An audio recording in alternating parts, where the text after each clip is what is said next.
băieți, am venit aici cu bicicletele, nici să facem o rampă sau, măi, Arisică. Narcis, aha. Ne zicem să facem o rampă pe aici. De unde facem o rampă? Aici așa. Unde? În vale. Bun, hai să facem, îi dăm la cameraman. Acum o să mergem să facem niște rampe. Să sărim cu bicicletele. Da. Și băiatul aici așa cu bicicleta și eu cu bicicleta. Ajungem acum să facem niște rampe. Ce șocatul ăsta.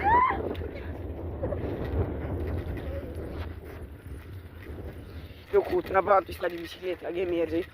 Uitați aici în valea asta să facem rampa. Și e foarte șmecher.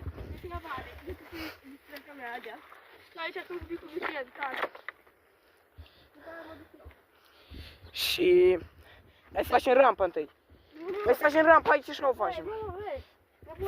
Unica poate. Bă, nebună. Mai întâi ne dăm asta, vedem cum e. Și după aia dăm. Poți să-i dai ei. Vii așa, bam, și vii pe stare direct pe rampa acolo, cum ar fi. Sare aici și acum ar fi pe rampă. Hai cu mine ca să facem un hârleț. Acum aici să facem un hârleț. Să facem rampa.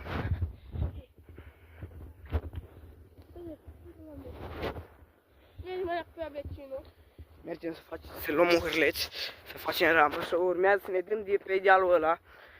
Să ne dăm la vale cu bicicletele.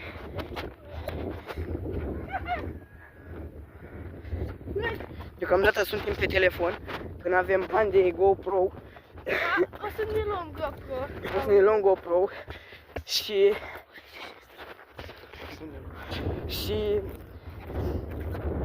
cam atâta nu mai lungim.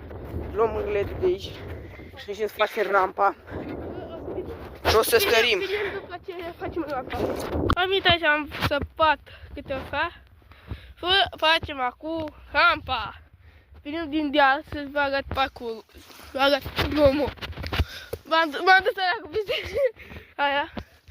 Din deal. Am o dimers. Din deal de acolo. Dacă vede. Nu se dă, nu. Din deal, de acolo unde e poarta aia. Dacă telefonul nu se vede. Din acolo. Este mine. De acolo. Nu. Nu cu biciclete. Aha, dăm pe asta.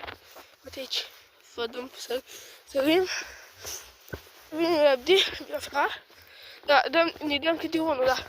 Dacă ne dăm câte amândoi, avem asta ca să chicăm.